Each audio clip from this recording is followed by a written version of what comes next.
We started talking about it, but I want to elaborate on the letter Hey and show you some amazing things that we're going to need some of the letters that precede it and some of the letters at the end of the alphabet. Okay? These are the last three of the last four letters.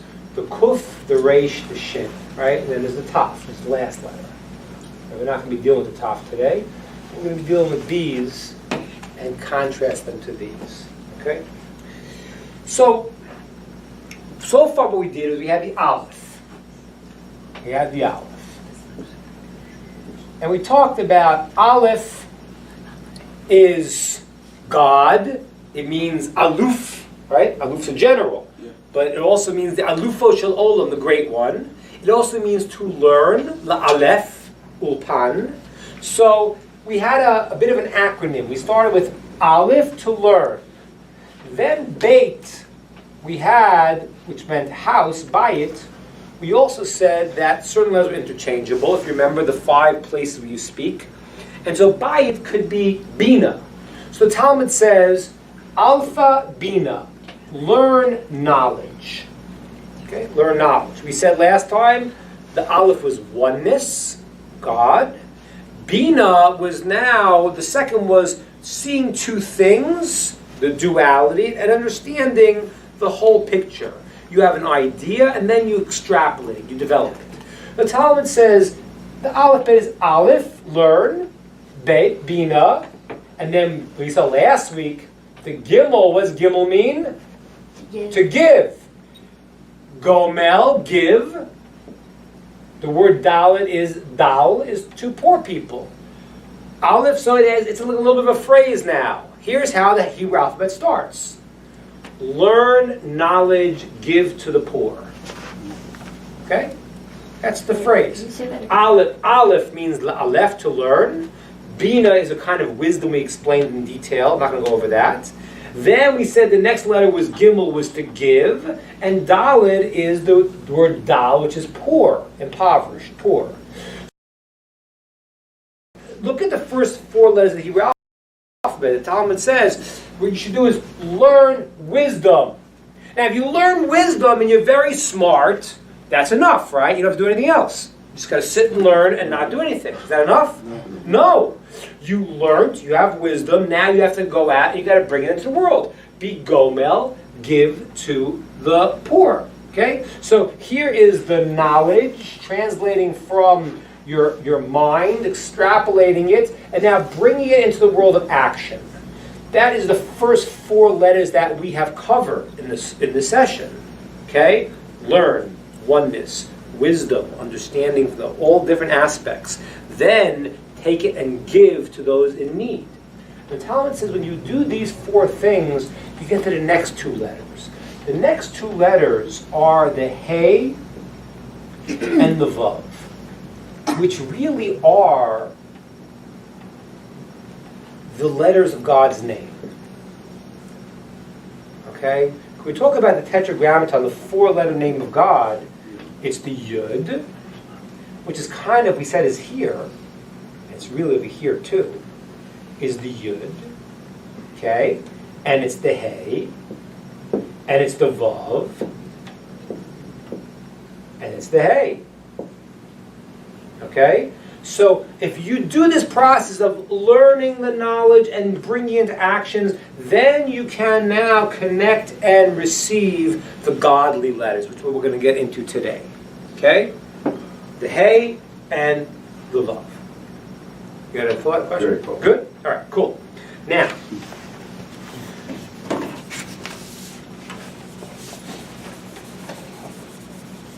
so let us see.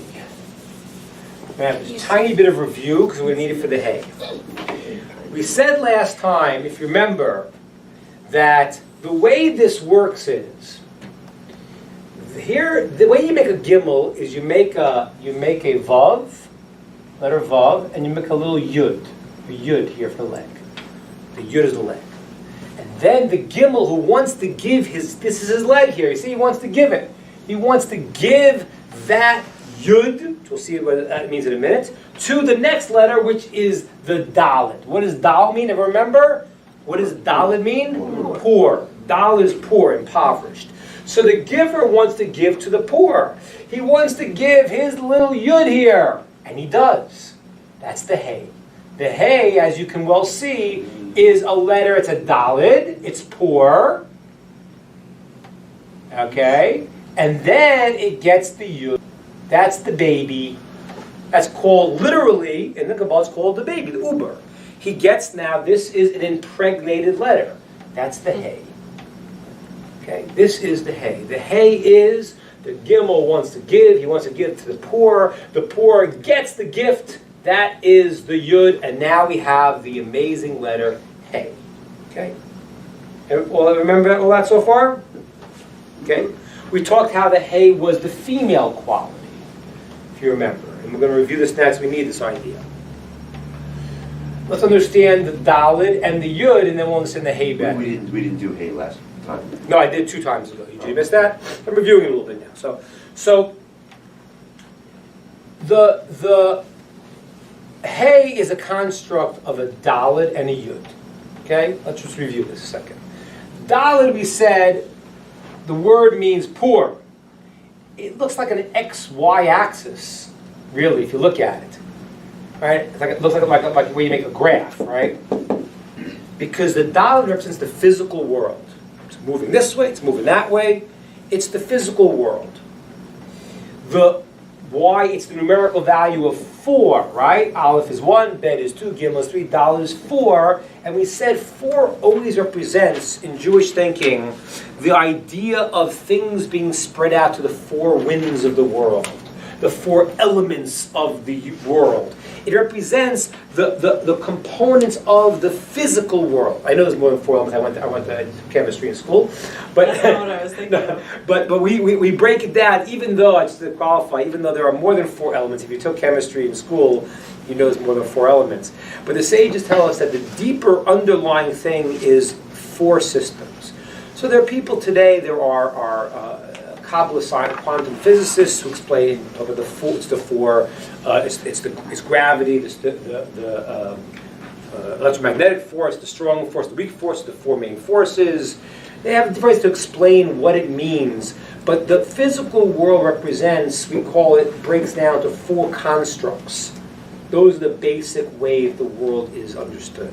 So the number 4 is the physical world. This is a plot like a graph which tells you the x, y axis, the y axis, the x axis, the y axis, and the word da, we said, means poor. Right? Why poor? Because poor is something that has nothing of its own and needs to receive from something else. The physical world, the body, the soul, it's poor. It's poor. Right? If it doesn't have the spiritual component to it, right, then it's nothing. Right? I'll show you this another way here. As an aside, I don't know if I mentioned this in the first class session or not. We talk about Aleph a lot. We said Aleph means the spiritual, the godliness. Aluf, the great one. Which letter sounds, I don't know if I did it, stop me, okay? Which letter sounds like Aleph in the Hebrew language? Ayin. Ayin. So stop me if I might have done this. I don't remember if I did. Ayin. Ayin sounds like Aleph, right? The only person in this room that can say it properly is my young friend over here, right? You can say it. Yeah. Say ayin properly. Ayin. Again. Ayin. Try. Ayin. Ooh! That's funny. You have to be Israeli to say. But I got a visa from the Sephardic Commission in Jerusalem for living there 10 years and saying Ma'atayim. And That's good. That's good. You did good. Even Ashkenazi Israelis can't really do it. They are ayin. Ayin. I'm saying ayin. You sound like you're choking. Yeah, ayin. It's just Ayin. not like... So really, the aleph and the ayin are very similar sounds, but the difference is that the ayin is a little more guttural, but it's very slight. So again, the aleph I said has no sound at all. Cliff, has no sound. So if I take a patach and I put a patach, which this sound is ah.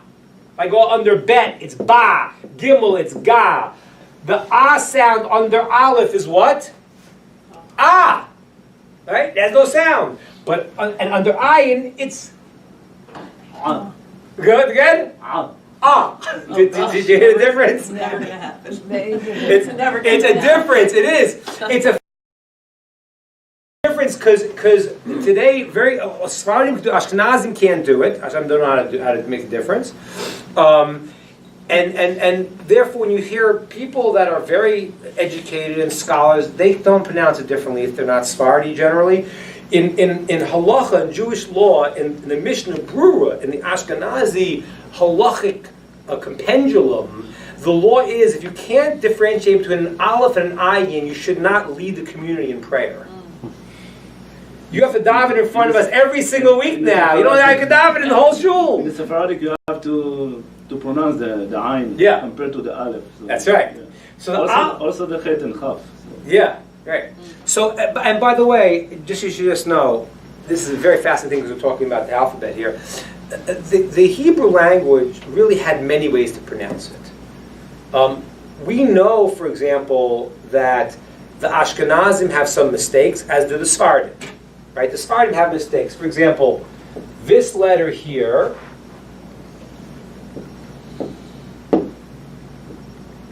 how do you pronounce that? So, tough. Tough. How do you pronounce that? Tough. What's the difference? This got dots without a dot. The Sephardim have a mistake here. The Sephardim pronounce the taf, whether it has a dot, they go ta, and if without a dot, they go ta also. How do Ashkenazim say, Cliff? How do they say this? So. Now, is that right? No. It probably is not right. You know who probably has this most accurate? Yemeni? The Teimani. Yemeni. How do they say it? Say fa. Fa. They go ta and fa. The Yemenites. And there are a lot of areas where you could see that certain things. What? There's a PH, a diphthong. Yeah, that's what the Yemenites pronounce it. The Yemenites have an Use it in a fascinating. word. Yeah. What? Say it in a word. Emet. Okay, Emet. So let's say emet. Emet. Well, I'll give you a better one. What about This is Shabbat? a good one. What about Shabbat? Shabbat. But there's Because Shabbat. people say Shabbat and then some people say Shabbat. I got a better one for you. No, When an It's Israeli Yiddish. person comes to America, and they go to the different synagogues in America, you know, they go to the Beth Jacob, they go to Beth Tfilah, they wonder why everyone is named after a person named Beth. Why is every synagogue named after some lady named Beth? Can someone explain that to me? Why is every synagogue named after a lady named Beth? I know Beth's a good Jewish name, but why are they called Beth? You know what the answer is? It's better. It's Bet. Or Bess. Base Tfilah. Right? Base Jacob. Bait Jacob. But they're pronouncing for some bizarre reason that I have never figured out. That's the Yiddish. They've decided, it's not the The Beth. Yiddish, the best. No, it's not. That's people think it's not. It's Hebrew. But that's what It's everyone Ashkenazic Hebrew. Let me explain again. It's very bizarre how in America, for some reason, they've taken the Teimani explanation, this pronunciation, when they call synagogues. They call Beth Jacob. That is Teimani. Beth Tfilah, that's Teimani. It's very fascinating. Even in Israel, some of the signs are that you'll read sometimes are in Teimani for some. When they're in English, they're in Teimani. A mikvah. Yeah. Oh, yeah. I don't know why they do that. Mikvah. Right. So the Teimanim have a wa sound. Well, mikvah. It's like kind of Arabic. Yeah. So anyway, so these are some of the variations. But what I want you to understand here is that we know that all 12 tribes had slightly different ways to pronounce the words also. That's fascinating. It's like dialects. Yeah. And it says, the argument in Kabbalah is that each one have one gate that their prayers go up to. There are 13 gates of prayer. 12 gates of all the different tribes, different nusachs, different approaches, and the 13th one that gathers them all in. Okay? So this is Aleph and Ayin. I want to just to my point, of course, with Dalet a second. So now, they're almost the same. They're literally almost the same pronunciation. However, well, Ayin's a little more external, but strong, so a little more out there. If we take the ideas of what these letters mean, Aleph, we said, is the great one. It's ineffable, has no sound. You can't make a sound. It's God. It's the spiritual. It's the holy component of the person. What is the letter ayin? What does it mean, the word ayin? The eye. The eye. So the Aleph and the ayin have a very unique relationship. The Aleph is the internal me, okay? The true me, the true spiritual component. And the ayin is my eye, the me that sees out to the rest of the world. Okay? That's why the numerical value of Aleph is 1.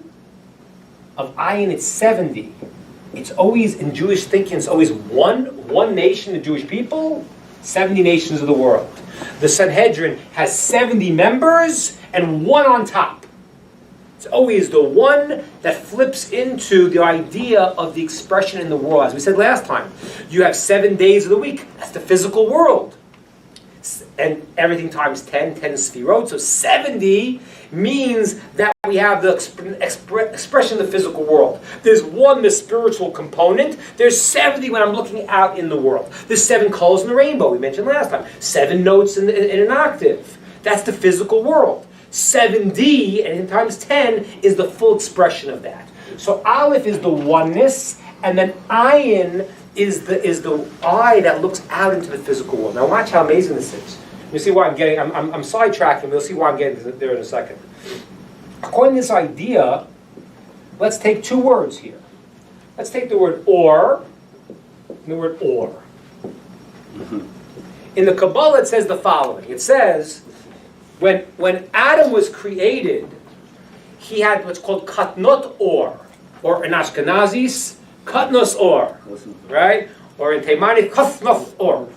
Sounds pretty good. What does it mean? What? It means he had clothes of light. Kutanot shall light.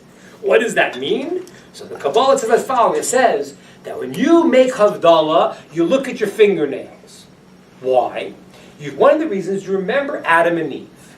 You remember that their skin was like a nail. Now, what does that mean? This was like a nail. I mean if they walked into a door, they would crack. What does that mean? They had to put nail polish on. What does it mean? Their skin was like nail. What it means is when you look at your finger, what? Translucent. Very good. Translucent means because why? Because the light was so powerful, it was exuding out. The body was not a separation between them and their souls. Their light was shooting out. And that's what it says in the Kabbalah. It says, read the words God made for them, kotnot or. He made for them clothing of light. But then after they sinned, it says in the text, it says, and he made for them kotnot or, clothing of, what's or mean with an ayin? Or Skin. flesh, skin. That's our skin today. This is when you're looking at Adam and Eve's skin. You're remembering translucent because the light's shooting out.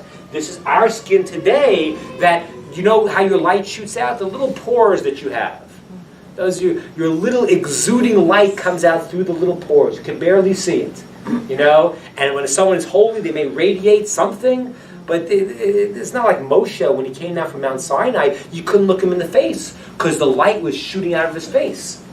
So what? This is what I told you. The Aleph is the internal, the spiritual, and the ayin, or help me out, ayin, is the external. It goes from inside to out. Let's do another one. You'll see the same idea. Here's another word in Hebrew. Rabbi, real quick, when you Yeah. when you talk about the clothing of light, Yeah. is that that's not from the Torah? That's from Mishnah. Like, Yeah, it says in the Torah, and God made for them clothing of or, but it's written with an ayin. Okay. And the Midrash says, Rabbi Meir says, in my Torah, it says clothing of or, of light. Now, he doesn't mean he had a different Torah. What he meant to say that the deeper understanding is that originally he made for them clothing of light, but then it became clothing of flesh. That's what it means. Now, let me show you another one here. So, the Hebrew word, here's another word, osher and osher. Okay, same exact word, osher and osher. Okay? Who knows what they mean? Happiness and wealth. Happiness and wealth. Oh, isn't that amazing? Internal, external. External is I have all of the external wealth. Internal, I have Osher. I might not have I have the Aleph now. When the Aleph is there, the wealth I have is all internal. The Aleph sees in, the Ayin sees out. Okay? Now watch this. This is how I got to this. I sidetracked a little bit because I wanted to show this point. I told you again, the physical world is the Dalet. So here's another one that's very fascinating. This word. Uh-huh. Ani and Ani. I'm getting better. You just have to practice. Yeah. Ani and Ani. So this means I. That's the true me. So what's the flip side when I'm saying the word Ani, which means poor? And here's understanding. Because when you look at a person as just the physical external, the ayin, being, he's poor. What do you have? When a person dies, we understand, we're going to give scientific explanations, things stop, bumping, this and that, I understand. But what's changed? You look at a person that's died, you see the soul has left. That's what you see. The bottom line is a separation of body and soul. When the soul is in the person, it's the real Ani, it's the real I. When the soul is left, it's only external. It's only the body, it's called poor. This is the amazing idea that the way the world is built is everything has a body and a soul. Okay? And the body and soul means that there's something there in the world and you have to give it meaning. Okay? There's something that is physical and something that enlivens it. Okay? I got a piece of wood. That's the physical expression. It's called substance. Or in Jewish philosophy and certain Greek ideas took this also. The idea of this is called substance. But I give it form by making it into a table. That's like putting a soul on top of a body. It's injecting meaning into something. So the external world is called poor. That's the Dalet. The poor one is the Dalet because it is just the four winds, the physical world. That's what it is. It represents a world that is physical before it's going to get the baby. This is the physical, the four winds. Dal, poor. Okay? Questions on what I said so far? Comments, questions? Did you take good notes? What's that? I say comments, questions. Ask them, did you take good notes? Yeah.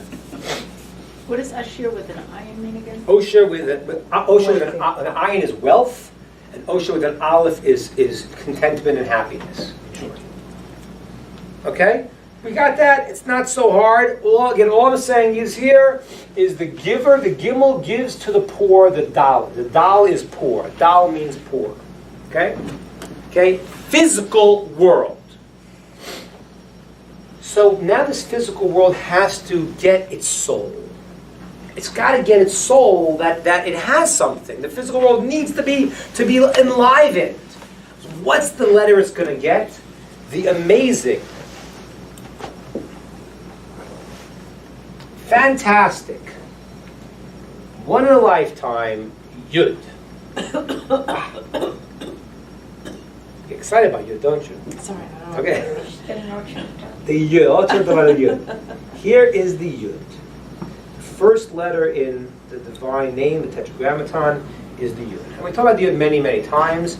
The Yud represents the idea of spirituality in the world. Okay? Godliness in the world. It's the letter of wisdom. Let me show you how this works. First of all, I told you, it's the only letter that floats above the margin. It doesn't come down to the margin. That represents it's spiritual. It's up there. Okay? The Yud, besides the fact that it floats up here, it's really considered a dot. Every other letter, for example, a daled, you have to go vertical, you have to go horizontal, you have to go vertical. You have to take, understand this is a philosophical point, you got to take something from an idea and bring it out, express it in the world. That's dimension. If you shoot out, horizontal, up, down, sideways, you're spreading out, you're making an idea. But the yud is a dot. It's the starting point. It's the beginning of everything. It's the point. Okay? So this letter represents spirituality in the world, the yud. And what's the numerical value of yud? Anyone know? 10. And 10 is the idea of, of course we know in Kabbalah is 10 sfirot. We know the top part of you and the bottom part of you have 10. How does that work? Kohanim, giving the bracha. You're 10 on top, you're 10 on bottom. Wash the hands and the feet. That's the 10, that's the Kohanim, that's the spreading out the blessing, because the blessing comes from oneness, that's the Aleph. And then, that's 1, and then when it comes to full expression, it's times 10, 1 which is 10. Okay? So, and that's why, again, remember, I told you the Aleph is Yud. It's a Yud, and a Vav connecting the two. We talked about the first session. So, the Yud represents the spiritual world, the concept. Okay? It's a concept. It's called a cognitive number. 1, 2, 3, 4, 5, 7, 8, 9. And then when I get a 10, it's one set. It's a set. So 10 is that's why, I thought I do this still to this day, How much is 8 and 5? Well, let me think. 5, 8, I'll add 2, that's 10, and another 3 left over, it's 13. No, I don't do that anymore. I can add 8 and 5. But when you get hard numbers, if you notice what your mind does, usually most people will actually work to a 10 base. Most people will actually, if it's complicated, when you're a kid you did that, when you're an adult, you can do 8 and 5 much easier. But when it's hard, you go to a 10 base. Why? Because your mind thinks in tens. Okay, the 10 commandments, the 10 statements the world was created, the 10 sfirot. That's how God takes the oneness and He expands it out into 10. That is the amazing yud that floats above the margin and is a dot. It's the idea of the spirituality of the world, the starting point. Now listen to what it says here. It says, a verse in the Torah, it says, Ki b'kol Hashem tzur olamim. Because with this name of Hashem called the Yud and the Hey, God tzur olamim, He created the worlds. Which worlds did He create? So it says in the Midrash, He created the world of eternity with the Yud. That's the world, that's the spiritual dimension. It says there's no eating, no drinking, the tzaddikim are there, the crowns are in their heads, they're experiencing godliness. It's the spiritual dimension, that's the Yud. It doesn't expand into this world. He created the world to come with the Yud. But He created this world with what letter? Hey. The Yud is the spiritual source, that's the world to come. And the Hey is what He created this world with. And it's actually a verse in the Torah. It says, in the day, He bar'am, God in the day that He created the world. He bar'am is a very weird term. The word should be B'yom bar'am. He was boreh. He created. So the Medrash says, He hey bar'am. He created the world with a hey. I know you don't get that, but that's more Hebrew. But the idea is that God created this world with the letter hey. Let me show you how that is and why that is. Here's the world. Here's the dalet. It's the physical dimension. It's poor. The giver, the gimel, takes his yud and is going to now impregnate the physical world. And the hay is born. This is the baby. This is the spiritual dimension that is now in the physical world. That's this world. You live in a world that has both now. You live in a world that there are physical things, but there is a life force, the Yud, that makes this Dalet exist. This is the Hey. This is the formation of this world. The combination of the physical with the enlivening Yud, the Yud here, that is going to bring this out and make this Dalet from a poor entity to a vibrant world. Does that make sense? Questions, comments, thoughts on what I said so far? Or it's got to make sense. It's making sense. Absolutely. You see? Absolutely. There you go. So, questions, comments, thoughts on what I said so far. Kind of makes sense, sort of makes sense. Yeah? Right? It wasn't so bad. Well, it's a good thing we're taking this class pass fail, that's all I Okay, so we see that? This is called this world. And the Talmud says, yeah, it's really this world. This world is like a hay. You know, why is that? The world, the Talmud says, because the hay is where the world happens. But you know what? There's a big trap you could fall out. You live your life wrong, you could fall through the bottom of the hay. But, the good news is, there's a way out. And that's called tshuva. Coming back through this hole. Coming back the way you went is hard. But you can go through the higher door and come in here. That's what the Talmud says. This is not, it's not the Kabbalah, that's the Gemara. Gravity works against you the other way. Yeah, right. It's easier to fall out than to So this come is the back. hay that you fall out, but you come in. That's what the Talmud, literally Talmud says. This hay is the world. And the commentaries say other things about this. Like, for example, they say the word hay itself means to exist or to take. The verse says in the Torah, hey lechem zar. Take for yourself seed. Yosef says to the people, here, take this, exist. And some people say that this line across here represents the thoughts of a person. The line down is the speech that comes from the thought. And then this is the action. These three dimensions here, some commentaries say, means that this world has a certain, what's called garments of how you could function and make it in this world. These are the dimensions. The thought that is connected to the speech and the action, which is sometimes separated. Sometimes you act in a way that's not really what you're thinking. You're doing rote, you're doing habit. But the hay now represents the idea of existence. The word hayah is. Take it. This is the world. This is the world here that has the spiritual component and enlivens the poor person. Okay? That makes sense? Yep. Now, any questions? Any questions at all? Wait, what did you just say a moment ago, actually? I said that Aleph stands for Aleph. Bet stands for bet. In the beginning? No, just a second ago. Like the last thing you said. I It has said a spiritual dimension and it enriches the poor. that's right. The Yud is going to come makes this world, which is made with a hay, and what it does is it takes the Dalet here, that is poor, and it's physical, and it enlivens it with the Yud to make this world, where you can express yourself in thought, one line, speech, another line, action, another line, which sometimes is disconnected, but this is the world that you can function in. This is existence of our world.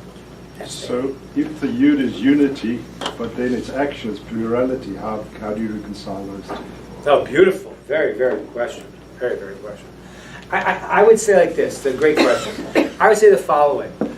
And we see this in a few other places, and we say it in the prayers on Shabbat. We say, Sof ma'aseh b'machshava tchila. The end result, what you're bringing out, is from what you originally thought. There's supposed to be a connection between the original intent and the way the world is expressed in the end. So you're right, it's funny here that this Yud, this little dot, which is originally the intent, in the letter Hey now, the way I'm saying it is the action, but I would say because the original intent of what's supposed to be is what we see in the very end.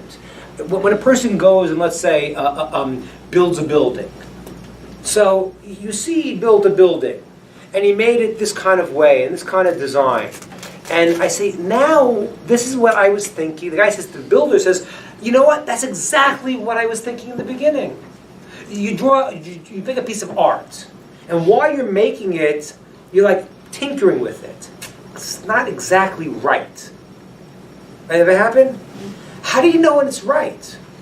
There's a certain place when it's right, you say, oh, that's what I was looking for. You couldn't even put it into words. Because the action at the end really is embedded in the original intent. So that's why action and thought are sometimes interchangeable, because the action is supposed to be the full expression of the thought. It's sometimes because of practical issues and stuff, the action Is disconnected. does not reflect because Yes. it's a modified version. That's right. So it creates a new sort of reality, if you like. Yes, and that's really what this commentary says. They say that that's the reason why they claim it's disconnected, because though the action is supposed to be the thought, sometimes in our lives we may do it in a disconnected way. So I can't answer that any further. No, you're right. Ideally, it's supposed to be the expression of your thought, but maybe it's disconnected because sometimes it doesn't come to fruition. Right? All right, good. Now, so watch this. This is fascinating now. Now it's going to get exciting. Sounds very revolutionary. What's that? I said it sounds very revolutionary. Yeah, this is going to be very exciting now. Okay. Now we're going to really race to the end of the alphabet. We're going to jump over a second to a little bit further down towards the end of the alphabet. Because if you look closely here, you see a fascinating thing when you look at the design of the letters.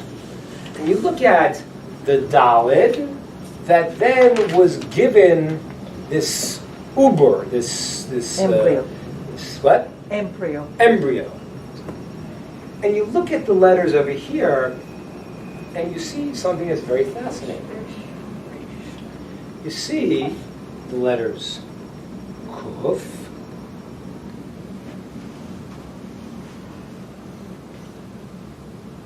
and the letter Resh. And you see really almost the same exact process. You see the Resh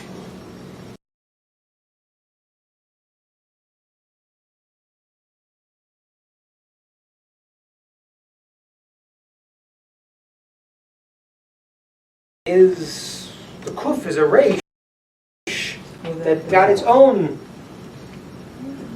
little baby. But the baby died because the order's wrong. Ah! Yes! Exactly! Exactly what Sadik said. Sadik Cohen says an incredible thing.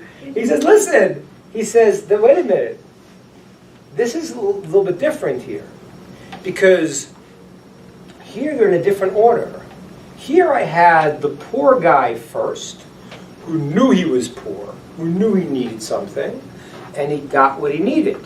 For some strange reason, this is out of order. Here's the guy who has the need, and he's full before. He's full over here. He's not full. It's backwards, right? According to this rationale, it should have been Resh and then a Kuf, right? And the order is this way. It should have been Resh and then Kuf. Okay, you see that? Is there a Hebrew word that Resh stands for that indicates No. Am I getting like a free class today? I'm setting you up? Yeah. We'll have to see in a moment what the word Resh means. Evil. Rash. Or you could say you have wrong. It also means No. evil, but there's another more specific meaning, Like which is going to be poor also. Let's see in a second. Watch this now. Let's watch. If you Rash ein davar. Rash, not Reish. No, Resh, it's the same letter. Resh. Resh. That's what Gemara says, Resh. It also calls it Rasha sometimes. Yeah. We'll see in a second. Now watch. Let's just notice some of the things here. So you notice a very good thing. So first the thing that Judy just noticed was that they're out of order. Here, for some reason, the one who is in need is first, and then he's filled. Here, the one who's in need is afterwards, and he's filled before. That's one thing. Second thing that's fascinating is that this here is a yud, and this is not. This is like a extended U. And what's also fascinating is that it extends in a crooked way. You see that? I wrote it that way, the way it's supposed to be written in the Torah. Ideally, it's not supposed to be straight. You're not supposed to make a kuf like this. In the Torah, you're supposed to make a kuf like this, and then this comes this way. That's the way the kuf's written. Oh, I mean, right here though, it looks kind of straight. Yeah, that's not exactly right. Yeah, and the Torah is supposed to be written on a slant, slight slant. It's supposed to be ideally. Okay. Yeah, I mean, they're giving you basics. They're not going to do the way a scribe is going to write in great detail. But the way it's supposed to be written is supposed to be on a slant. So now, also, anything else you notice about the comparison of these two letters? Anything else strike you about? There's some similarity. The Reish and the Dalet, when one just runs, it's kind of more radial. Yeah. I mean, really, in a certain sense, first of all, this looks like this, right? If I was just like this, it's the same letter. Right? The kuf. Except for the Tail. Yeah, except for the tail. But the kuf. except for the top too, because the And, resh is right. rounded. And the top, even though I did it a little bit more pronounced than maybe it needs to be, but this is called ba'alachson. It's called on a slant. This is called sharper definitions. So they're similar, and that's why very often when most people write them, like people write hey, you're writing hey like this. When you write in a Torah, you make it more precise. But here, you make it, when you want to do it right, you make it more angular. This is more sharp, defined as lines, and this is more of on a curve. Okay, so why are these differences? What's it supposed to be now? Let's understand some fascinating, amazing things here. Okay.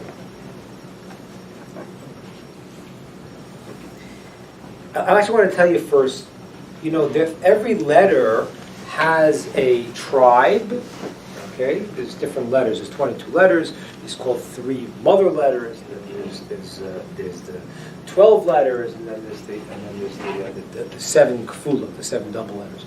So there are ways that they break it up, but there are letters that parallel every tribe of the 12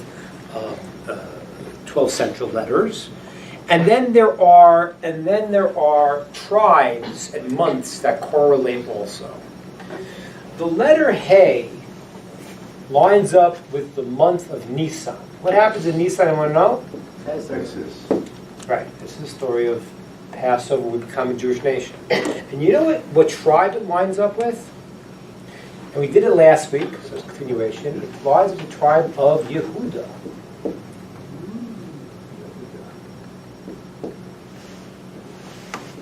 Now, what does the kuf line up with? The kuf is, according to some of the traditions, lines up with Yosef. Yosef, thank you. Yosef, and the month of Adar. What happens in Adar? Purim. Purim. Now, Yosef is a very interesting character. What do you know about Yosef? If you had to think about one trait in particular you remember about Yosef, what would it be? Forgiveness. He forgave him, okay, that's good. How does Yosef rise to power? What is the method that you see throughout the Torah of where Yosef, where does it trouble? There's one theme that runs throughout all of his story. How he gets into trouble with the brothers, how he gets saved, interpreting dreams. Yosef is the dreamer. Dream interpreter. He's the dreamer. He is the master of the world of dreams. Okay?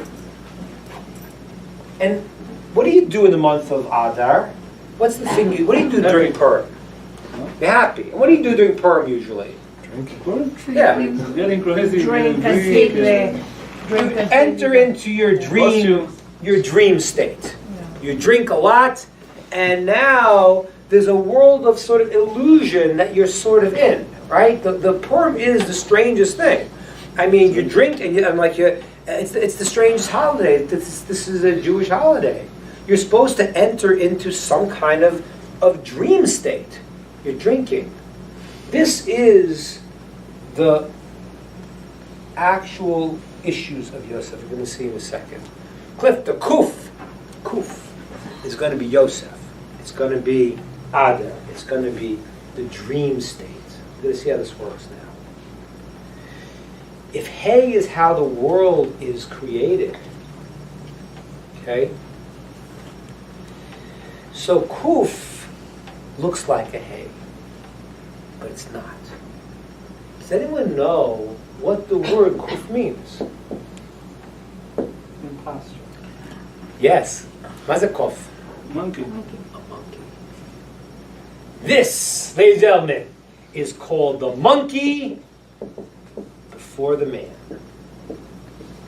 Let me explain. I'm not saying Yosef's a monkey, that's what we're saying. This is the, what you gotta understand, this is really just very deep, very fascinating. Let's try to break this down.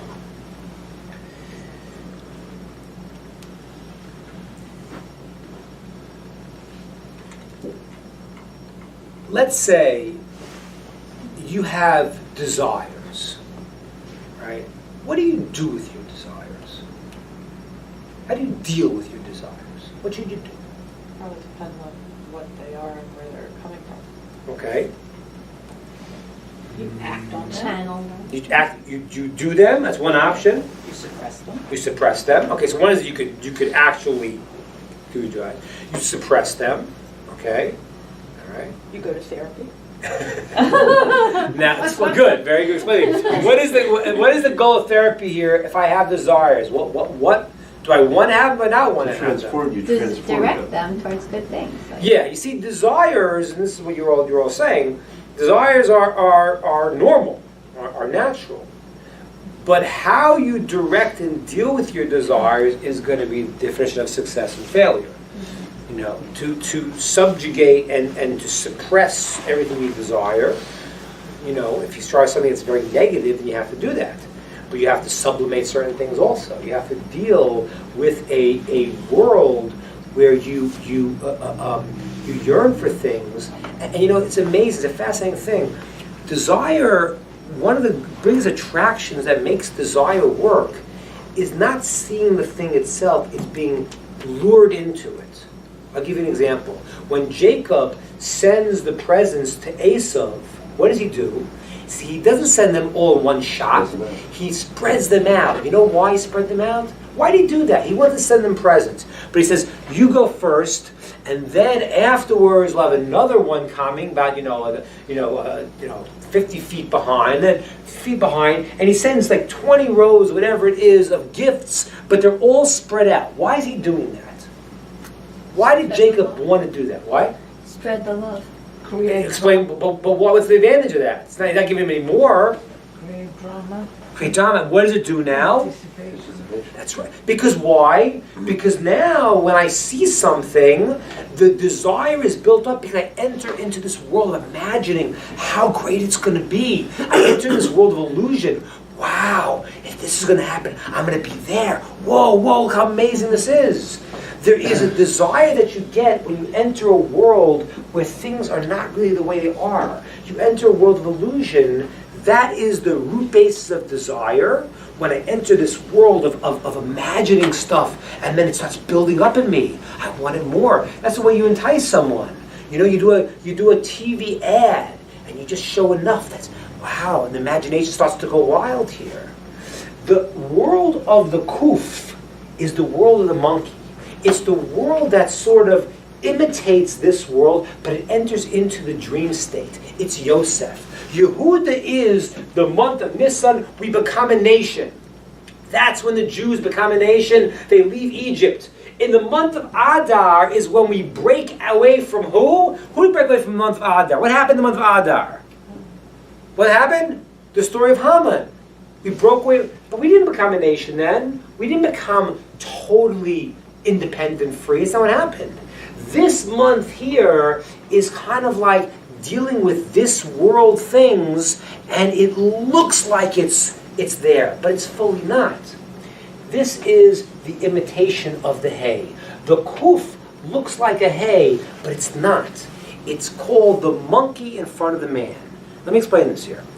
Is it good to be a monkey? What do you think? What's the alternative? If you're a monkey. Right. Is it good for a human being to act like a monkey? No. Not recommended. Not recommended. What's the quality of the monkey we're referring to here? He imitates. Is there any time where imitation is good? Yes. Yeah. When you're little, that's how you learn things. Okay, good. Role modeling. you Role know. Role modeling, right? How We about talked we? about that exact thing. What's that? We talked about that in relation to some challenge I was having this week and how to connect with someone sometimes to maybe not imitate, but mirror back certain behaviors, Right, which right. is a form of imitation, Right, might right. lead to better communication. Communication. How about imitating God? To be like God. But you gotta be more specific.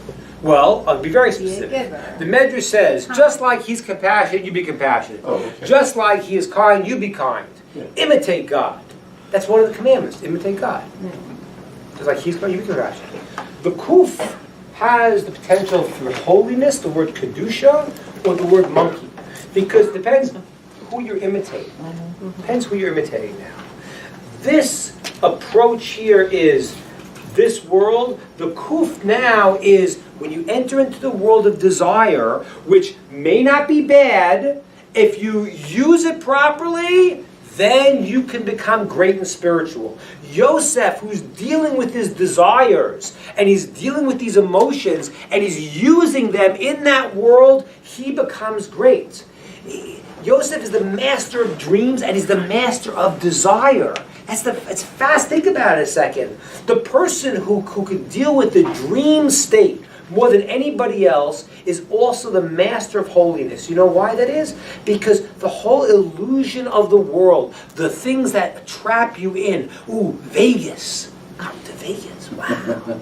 All these things that lure you, when a person now, becomes a master of that, he becomes a master of his desires. That was Yosef. Yosef, his whole test with this woman trying to seduce him at 17 years old, every day she's changing her clothes 10 times a day, trying to seduce him. And he's the master of his own desires. Why? Because he's the one who controls the imitation. He's the one who controls this world of lookalikes. It looks like a monkey, but it's not. This is the hey and the kuf. Now watch, let's understand a second. This is why, though, since this is the way the world really is, it's straight. This is the world of illusions. It's bent. It's crooked. You see that? Why this doesn't come down straight. This goes a little bit crooked. Because this is the world. It's the parallel to the hay. But the hay is the way the world really is. The way the poor person gets the life force. Here is the way that the Reish gets the life force, but it's talking about in a reality that is illusionary. And therefore it's not straight. The lines are rounded. They're not straight. The line here goes crooked. Let me show you one other thing. That's why here it's backwards. The Dalid is, when a person in life knows, I need something, I'm poor. Okay? They're able to receive something. They're able to get something. That's the Dalid that gets the hay. The word Reish actually means, you know what it means? Reish means poor. The Rosh Ein Kol. This also means poor. But this is a yearning that you have, that's a yearning of desire that's not necessarily good.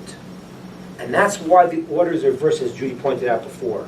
The orders are reversed because this is when a person realizes they're poor, they're dal, they have nothing. Then they can get something to enlighten them. Here it's out of order because this is when you're poor, you want everything. You want to be the king. You want to be the master of the world. Your yearning is because you're missing your great desires. That is not going to be filled. That's why the kuf comes before to show this guy is not going to be satiated. He won't be satiated because if what you're yearning for, what you're feeling you're missing, is the illusions of the world. I need to have $1 billion. I need to have every. There's no. You're not going to be satiated. That's this guy. This guy is the yearning that I need something and getting it, and it's truthful. I built the hay. This is the yearning for things that are in desires and illusions, and it creates the kuf, which is a monkey. It's an imitation of the real thing. Because this Rosh, this poor person who wants to be filled, he doesn't want to be filled because he really needs a spiritual yud. He just wants more and more and more. And therefore the filling that he gets is illusionary.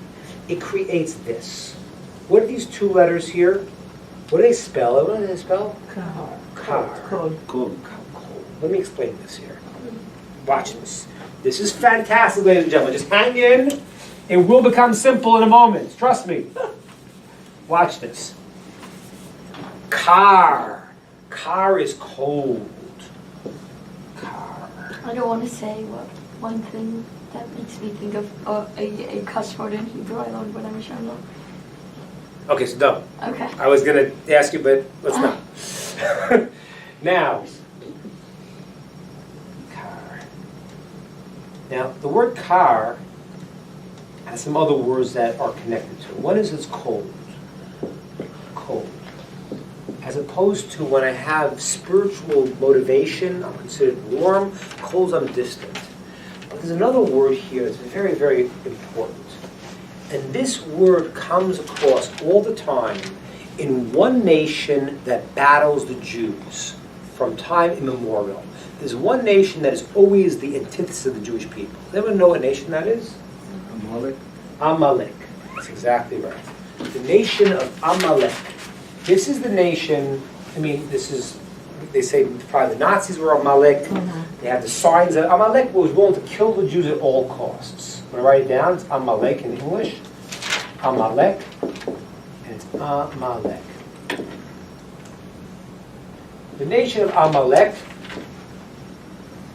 were the people that when the Jews came out of Egypt and everyone was afraid, they said, we're going to attack the Jews. And they said, we're going to lose, but it doesn't matter. We are going to stop them because once we go and show you could fight the Jews, then people will say, hey, forget this whole God thing. Amalek's philosophy was to say that everything is random. You Jews are coming along with this philosophy that, oh, why did this happen? Oh, it's Bashert. It's some God. Blah, blah, blah. No, forget that stuff. There is no purpose. Everything is random. It's accidents. And this is what it says in the Torah. Listen to this amazing line. It says, remember what Amalek did to you. Remember what they did to you. Asher karcha b'derech. That they happened to meet you and start a war with you. Now, Asher karcha means they happened, it was a happenstance, it was random, it was an accident. They happened to meet you and fight a war against you. Can I ask you a question? I think Yeah. he was in the army. When you go to fight in the army, do you just happen to go into war? No, you don't just say, hey, let's happen to go into war. You don't do that. So what does it mean they happened to go into war? What it meant was, this was their battle. The battle cry was to say the world is random. It's all happenstance. It's all accident. It's random. You Jews say this God is directing the show. That's not true. And by us fighting you, the people are going to say, hey, maybe it's an accident. Amalek, the sages tell us, the gematria of their name, let's do gematria a second. Ayin is 70, Mem is 40, Lam is 30, Kuf is 100. How much is that? 240. 240. 240. Yeah, 240. 240. Their numerical value is the same as a very famous word in Hebrew, which does not appear in the Torah actually, and is an authentic Hebrew word. And doesn't appear in the Torah. And it's this word, safek. What does safek mean? Doubt. Doubt. Doubt. Samech is 60. Pei is 80. And Kuf is 100. 240. Wow. Why is this nation of Amalek, why is their numerical value the same as doubt, as safek? Because that's their job. Their mission was to show you everything is a doubt. I can't prove it to you, but maybe you're a random mutation. Maybe you're an accident. Maybe there is no reason. Maybe there's no purpose. Once I put that doubt in the world, then at that point, you don't really know. Maybe it is an accident. That was the battle. Listen to what I'm saying to you. That's how they fought us. They happened to meet us. We really weren't going to fight you. We had no plans to fight you. We just happened to run into you and started a war. But wasn't their purpose not to explain and to find out, but to kill? To kill. Annihilate? Yeah, sure. But I'm saying, but the point was, and look, it's the Nazis. The Nazis, they claim, have the signs of Amalek. Amalek's signs, there's certain signs. One sign is, when it comes to killing Jews or saving themselves, they'll choose to kill the Jews. When the Nazis had the choice to use the trucks and trains to get ammunition to the front lines or to transport Jews, they chose to transport Jews. That's the sign of Amalek. When Amalek fought the war against the Jews the first time, they knew they were going to lose. But they said, the Jews have a philosophy we cannot accept. They got this philosophy that there's God, there's right, there's wrong. That we can't accept that. We want the idea that there is no rhyme or reason. This world's about the Ubermensch, the strong. It's the law of the jungle. Do you understand? It's exactly what Hitler said. Hitler said the Jews placed two scars on society. The scar of the circumcision on the body, and the scar of the mind, which is the conscience. He wrote that in Mein Kampf. Yeah. It's exactly the same thing. Amalek says, forget this whole business of purpose. No purpose. It's all an accident. It's a safek. The numerical value of Amalek is doubt. Could someone tell me the rationale why this word doesn't appear in the Torah? Doubt? Because there's no doubt. Because there's no doubt. That's right. It's an authentic word, but it's not there. Amalek is doubt. And what do? They happen to meet you. Asher karcha b'derech. Had meet you. Ladies and gentlemen, that's the word. That's these two letters. These are called the letters of accident, of illusion. It's asher karcha. That's the word, kar. Keri. Happened. A nocturnal emission is called keri. It's all an accident. Amalek, what they did was, they represent this part of the world. There's the Dalet and the Hay, where the world needs something and it gets spiritually fulfilled. Then there's this part of illusion, this yearning here of illusion, that has this monkey that's not a man. It's an illusion because you're not really a person. You're just a freak, random mutation. That's the illusion of Amalek. What's that? I don't see how we got from car. Because what it said in the Torah, it says, Asher karcha b'derech. Their method of attacking you was to happen to meet you. The word karcha is this word. Okay, got it. This word means, when you put the letters, it means cold, but it also means happenstance. Happenstance. That's what it means. A mikre. A mikre is right? Coincidence. It's a coincidence. And that's a fact. Look at this amazing thing. You're going to jump out of your seats right now. Lori, hold him down right now. Hold Lori down. And that's why you take the word Amalek and you break it up. It spells the word Amal, Amal means the work of the kof, of the monkey. Their whole work is to do the work of saying you're not a person with a soul that God created with a mission. You're a random accident. You're not even a person. The whole thing is a joke. The whole thing's an illusion. The whole thing's a mikra, an accident. That's what it is. Amal, the work of the kof, of the monkey. That was the work of Amalek. Okay? You lined up here, this paralleling to this. A human being has to go and make sure that they take this world of illusion and use it right. Okay? These letters here, the Kuf and the Resh, although they look like a Dal and the Hay, in the Talmud says they are the negative letters. They can be used well. The kuf could be used for holiness or kedusha, it's monkey. The resh is poor, and it could be rasha. It could also be the word rosh, head. So these are called the negative letters of the world. And if you look here, you see an amazing thing. This is our first session we did. In the first session we had the word emet, if you remember.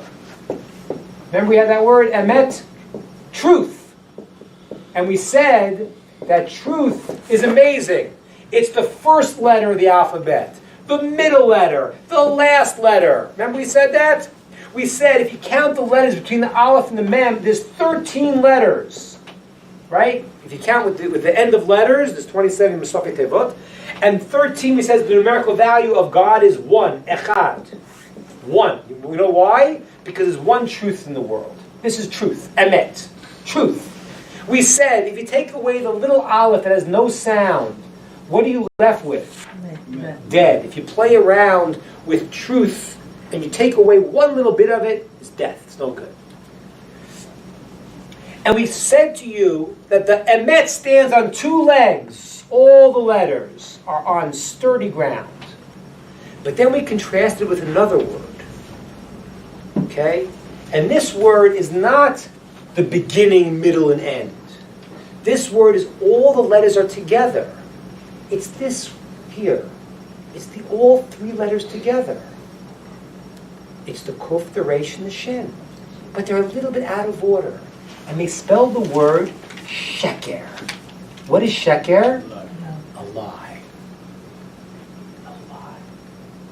And look at this. That's why the Talmud says the sheker stands on 1 leg. The shin in the Torah is written with a point.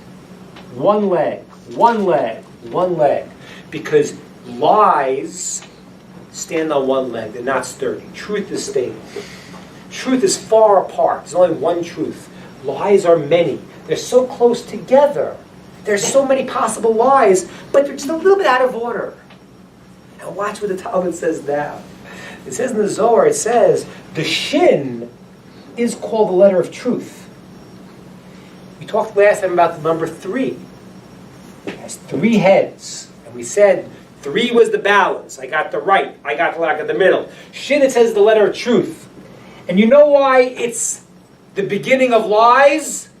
Because any lie that doesn't have a little bit of truth in it, you're never going to believe it. You got to mix in something. You want to be a good liar? Put something in the beginning that sounds true. That's the shin.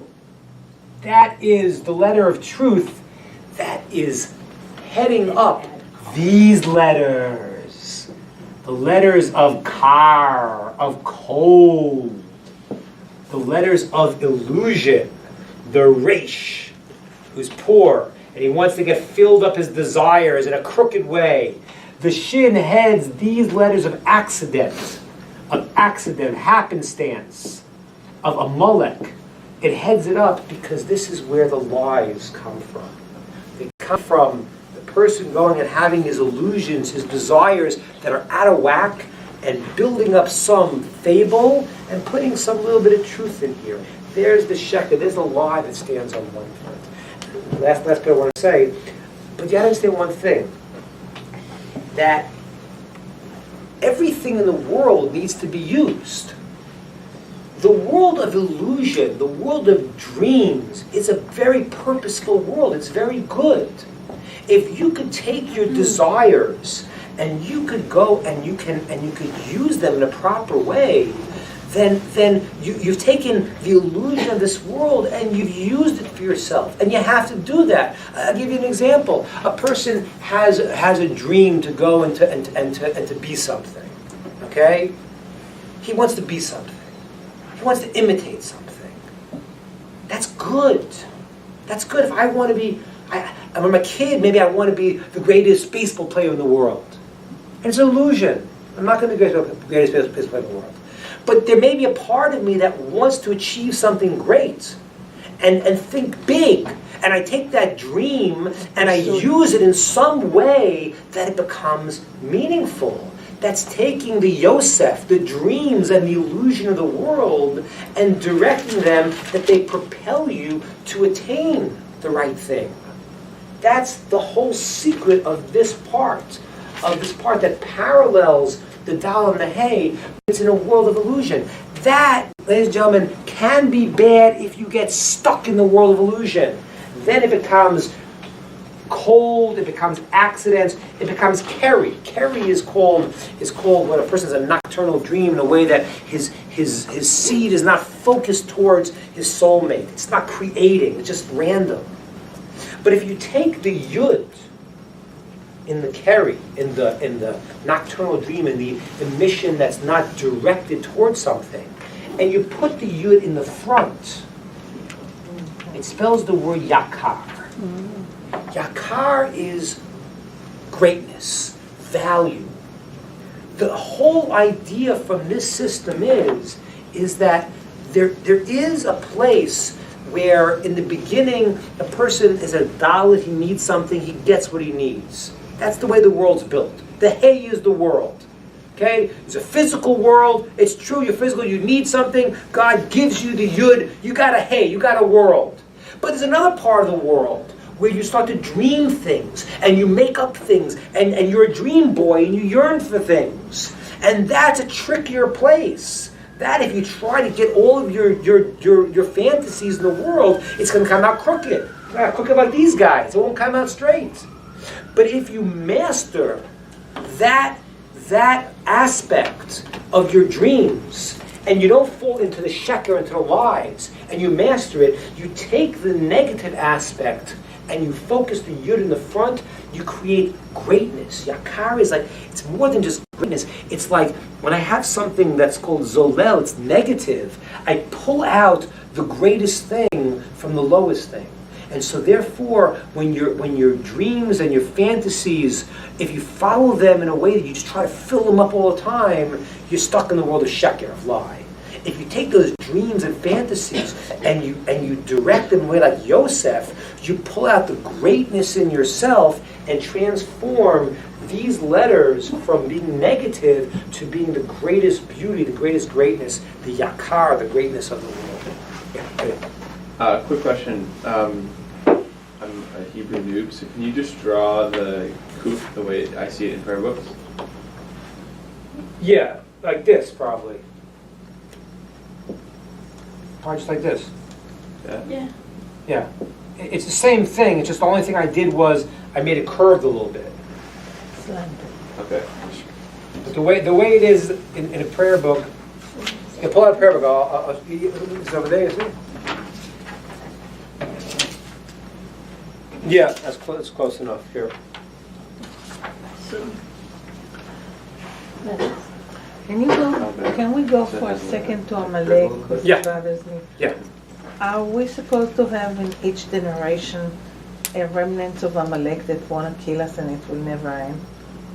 Yeah, until the end of time, there is an acid of Amalek. There's an acid of Amalek in ourselves also. I mean, not real Amalek, but an acid of whatever negativity you need to get rid of. And there are people in the world that do want to destroy us. You know, and I'm sorry to say that, but I mean, just read the news and you'll see. And they pop their heads up in every generation because there is always that until the end of time where whatever happens to the Amalek. So and Amalek is the evil is negated, but there is that, and you know, look, you know, we live in a time where it's a little funny because we forget. And we're used to good life in America. We're talking about 70 years ago. 70 years ago and they're trying to kill us all. That's nothing. That's what's 70 years. And it's happening again. You know, it always bothered me. It was like, I remember as a kid, you know, there's a phrase, never again. You know, never again, never again, never again. But it's a funny phrase because what does that mean? It's happening again all the time. You're still saying the phrase, and they're trying to do the same thing again. So if you're never again, you think, how are you going to stop it? Okay, very nice. But the reality is that never again, just to say the words, is a little bit hollow because it's happening. They're trying to do the same thing again. I mean, Yeah, but the meaning was more for the Jewish state with a Jewish army that never again would be Jews led to slaughter. Okay, possibly. In but- Israel, but- people thought that way, but I think in America, usually people don't think about it that way, and they just think of it as, we're never gonna turn a blind eye and there's Well, that's what not she's gonna saying, saying that happen. we're going to do something. But we're gonna do, but I think But- like in Israel, the whole like the army thing was very like, that was more how like they took it much more like we're Yeah. gonna build ourselves. Yeah, We're because- not gonna be like right, sheep because to the slaughter. But Well, and that's also, I mean, you know, yeah, in America we're trying to, there's different phases, but right now, if you look at what's happening, I mean, I tell you, I remember being in the Gulf War in Israel. That was the most fascinating experience. Were you there during the Gulf War? No, What? just Okay. visiting. It was fascinating because you couldn't do anything. Nothing. You couldn't do anything. There was like, the government, America said to Israel, don't fight back, don't do anything, just go sit in your room and Yes, it's kind of and everyone was yes. everyone was praying. It was the most fascinating thing. It was like it was a time where I felt in Israel the most that things were like potentially changing because everyone was praying. Because what else were you going It's to do? almost like whenever You had it's, nothing like, else really to bad, do. Never everybody again they were unites much trying more. to destroy us Unfortunately, again. that's what brings us Yeah. together. Yeah. Yeah. Can Amalek be one of us? Amalek is not us, but every person can. No, no, I'm No, he's a good question. Someone in this room. Yeah. No, I mean, can we be our own Amalek? So there's a certain aspect that the Hasidic masters say that you got to get rid of the Amalek in yourself, because today we don't, you can't go walk up to a person and say, "Hey, let me see your ID card. I think you're a Amalek." You can't do that.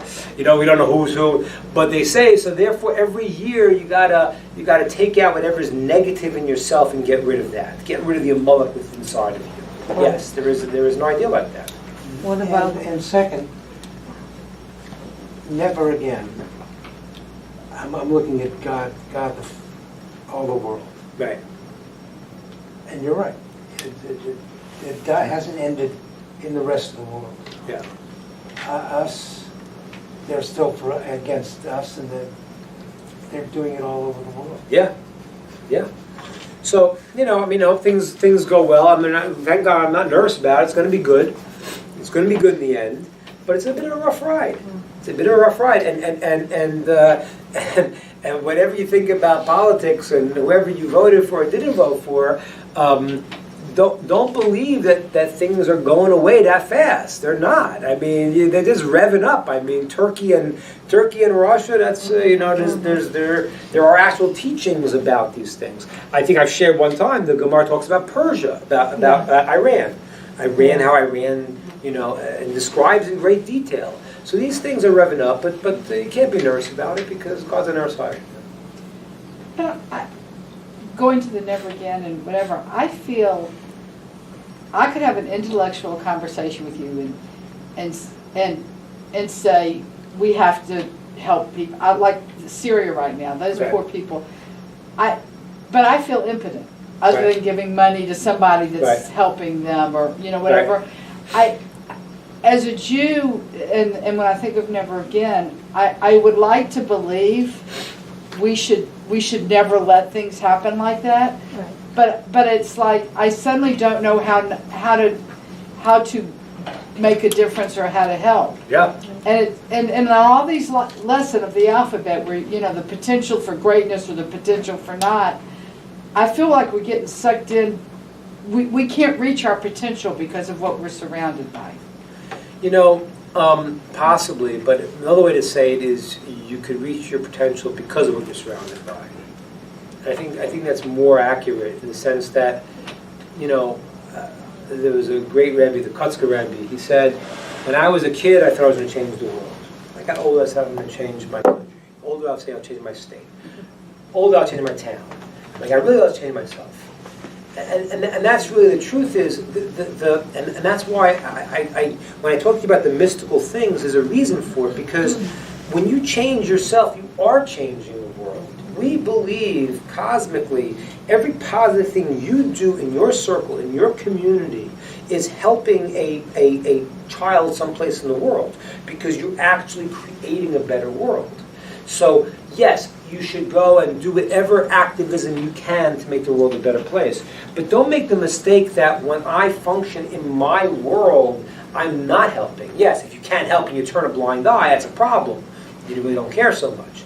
But if you and the people, if everyone here and everyone that you know and everyone started to develop themselves spiritually, it would have a chain reaction throughout the world.